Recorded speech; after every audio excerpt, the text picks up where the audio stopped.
Alright, so this is me playing Bound Worlds and trying to get into and understanding it. So I'll play the first 10 minutes and then I will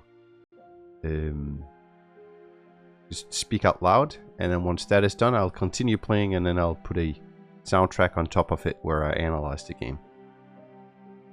So first screen here, I was into the options to change it to Windows mode, but I was unable to actually do that. So now I'm just trying to play it. Yeah. Alright, so we have these things, and I guess I read the description on Steam first, which is it's like a level builder game, like a strong engine. So I'm guessing that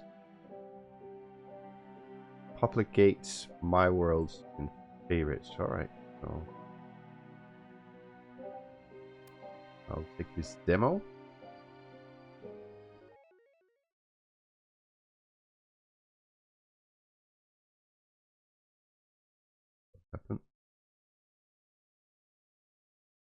So my first thought about the menu was that it was a little bit confusing and a little bit difficult to figure out what's going on here. Right. Also, I'm not good at reading it, but there's something.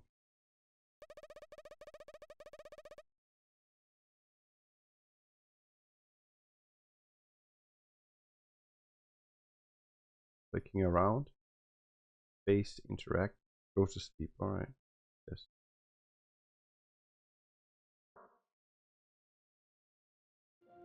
Alright, so I guess that's a bug.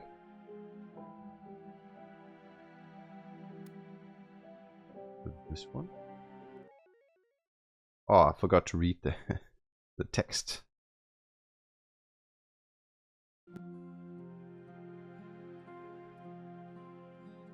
Or face. Back.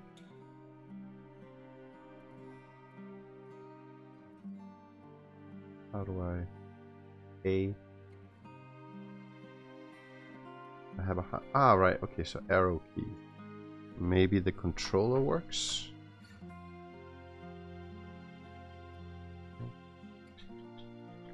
Nope. Alright, so I have to use the keyboard keys to run. I don't think the walk kind of works.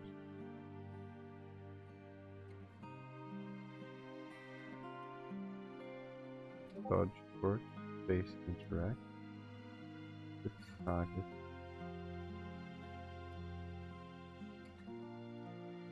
Right, okay. Wonderful works.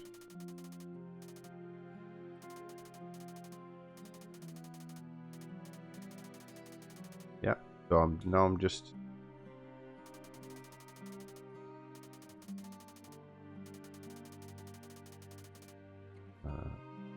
reading, trying to understand.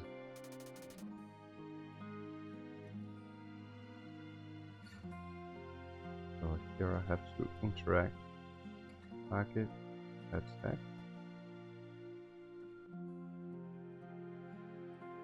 How do I open the door?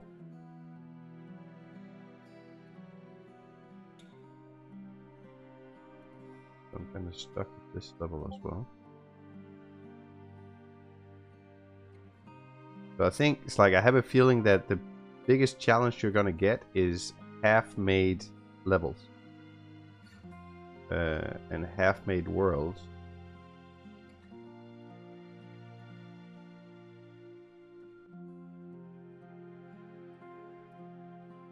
Main menu, world editor.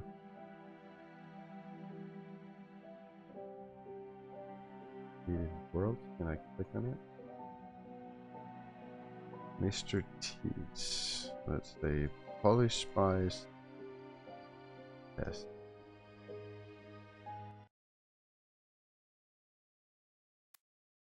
Back. Firm.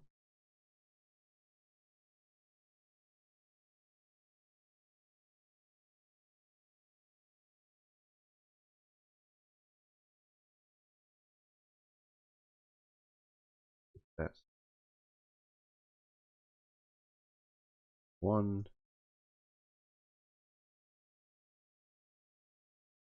Oh, that.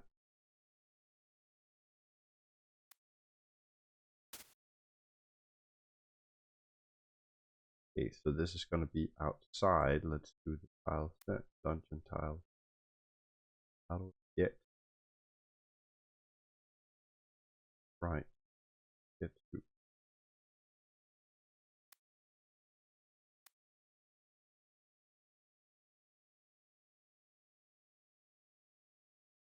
I just all I want to do.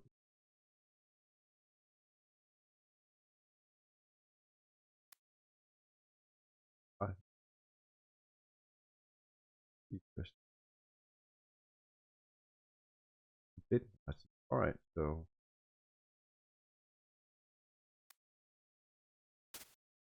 still kind of maybe there's a different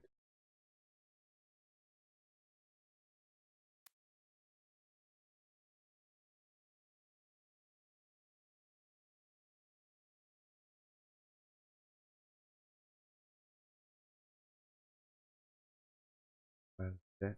Can I, Mr. Flex right? How do I create? How do I add new tile set? I want some different tile set.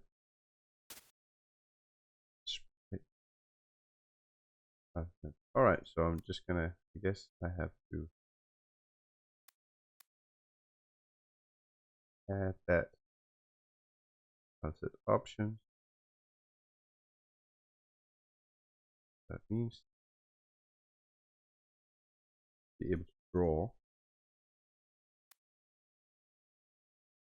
Draw. There we go. And I fill.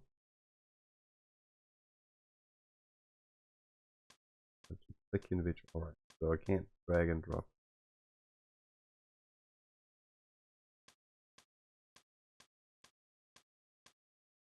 I'm gonna make a full room here. So what I'm gonna make.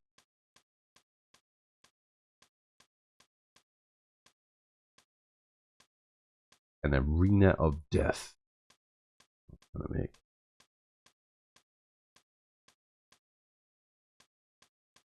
So here would it be nice to have like a fill, or that I could just drag it.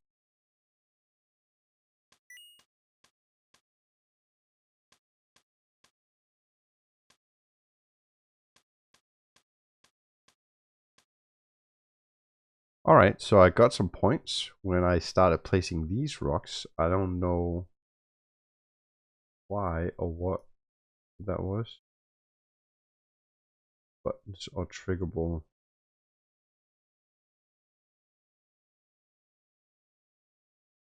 I want some monsters. Tier 1 enemy. Oh, well, 2 enemy.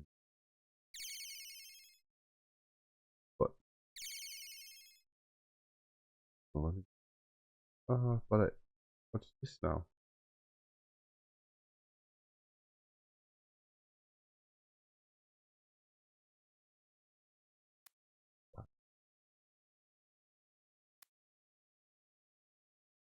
So what I want to do now. Oh, where did my level go?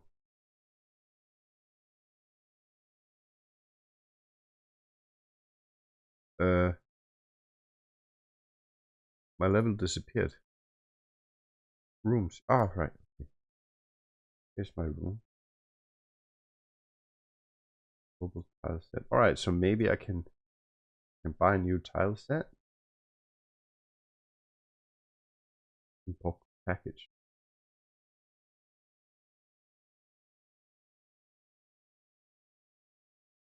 Okay, so all I want to do. How do I add? How do I add stuff to my room?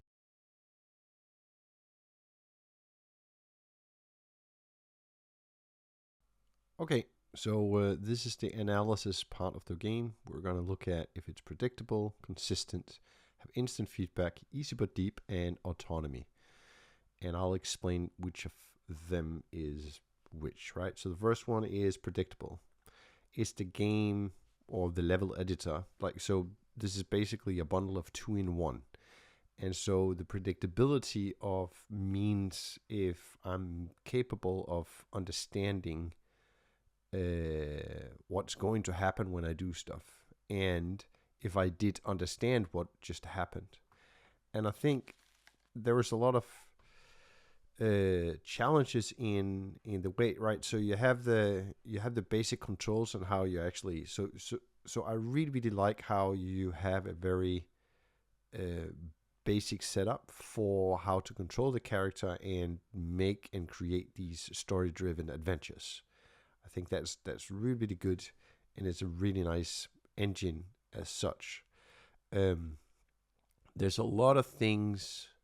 So, for example, right now you're looking at the text dialogue, and you can see that I'm struggling because I want the text to go away, but clicking on it will make it go faster, and then all of a sudden, the dialogue comes up, and I can't make that match, right?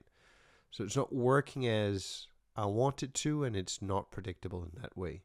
With the level editor as well, the organization of the UI, and I would really go in deep and look at how to construct UI as a trade, like within normal UX UI, not in the game world, because that will carry and help you a lot. It's like, what's a visual hierarchy, how do you construct things, and so on and so forth. So I think that's really lacking with the level editor.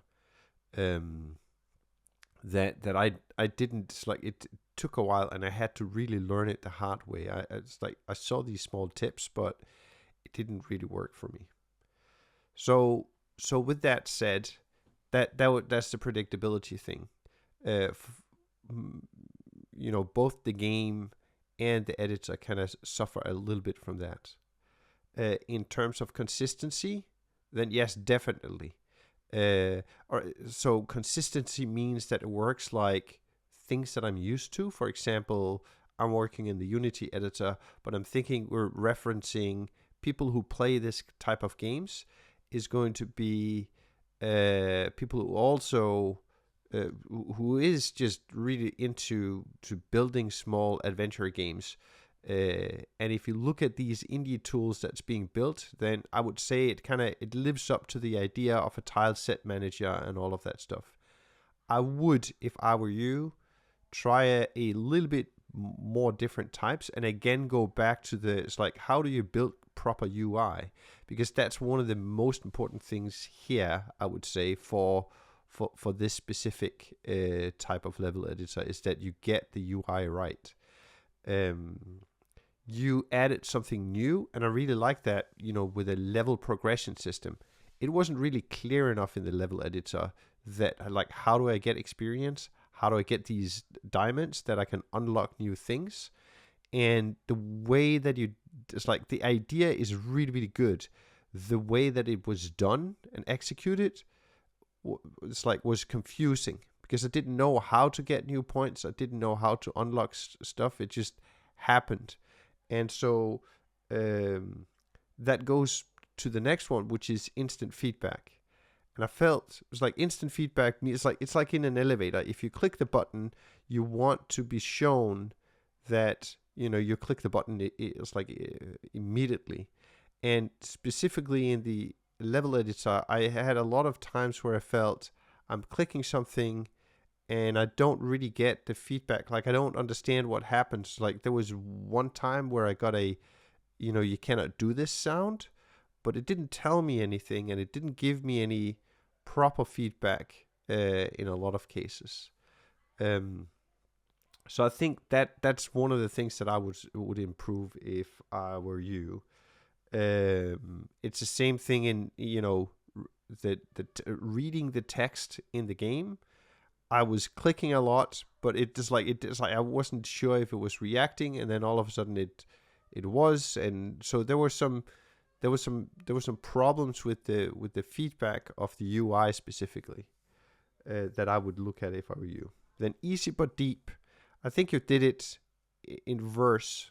So it was really, really deep. It's really, really deep and really, really complicated. And I see with the leveling system, you're trying to make it easy as well, right? So you kind of add small level elements. I would really take that concept and take it to the edge. Like really, really focus on that, because that was genius. That's really, really great. And it would help people and players and level editors really get to a point where you can also organize, levels, because that's going to be a second problem, I believe. If you go back to Warcraft 3 and StarCraft and all of these games where, they had very strong level editors, like the one that you're kind of creating right now, then one of the biggest problem was that there would be one of the biggest problem was that there was being generated a lot of levels. A lot of levels was being generated, and the biggest problem as a player was to find the good levels. Now, if you take that level system where people get credit and diamonds and all sorts of things for making levels, but also add it into the game itself so that when people play your level, you get credit and you get unlocks that, enables you to create new levels. So you kind of create an ecosystem around that whole thing. I think that would be that, because that's one of the biggest problems that you're going to get, I believe, if you get like a big player base, is that a lot of levels will be created because you have a very strong level editor that creates very simple but strong kind of story-driven games.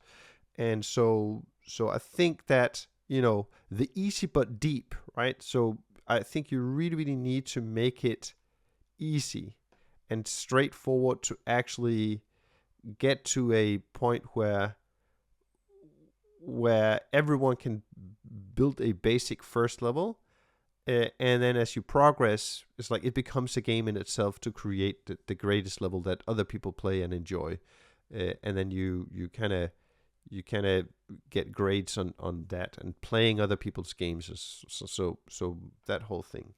And then autonomy, and I think that ties back into easy but deep. So autonomy means that, am I controlling the game? Am I controlling the level editor, or is the level editor controlling me? And to a large extent, I felt that the level editor was controlling me, and I was not in charge of the system because I didn't understand the visual hierarchies, how everything was kind of built, how things were related. It's like I still don't know how to build these portals, which I feel is a pretty important part of the game, or the editor. So these are the things. As an end note, I have to say, it's like the whole concept here, I think, is really, really strong, and I would definitely work on with it. It's like you have so many great ideas and so many things that really, really works for you right now, and I would just refine these things. It's like I wouldn't add anything more. I would just polish and really get that stuff right. I think that's where I would go. So thank you for sharing this game. It was like absolutely awesome, and I look forward to seeing what you're going to build with it in the future. If you enjoyed this video, do me a solid and go to hiddenbydesign.net and start listening to Martin's and mine podcast, which is about design. As a game designer, I think there's a lot of value that you can get from this. It talks a lot about emotional design, colors, mental models, just, whatever. I would recommend the Flow one, which is really specifically useful for game design and what is intuitive design as well. So that's it. And if you want to test out my games, then go to polishspice.com. You can find all of the games there. And on itch.io, just look for Polish Spice and you'll see it. So, thank you for watching.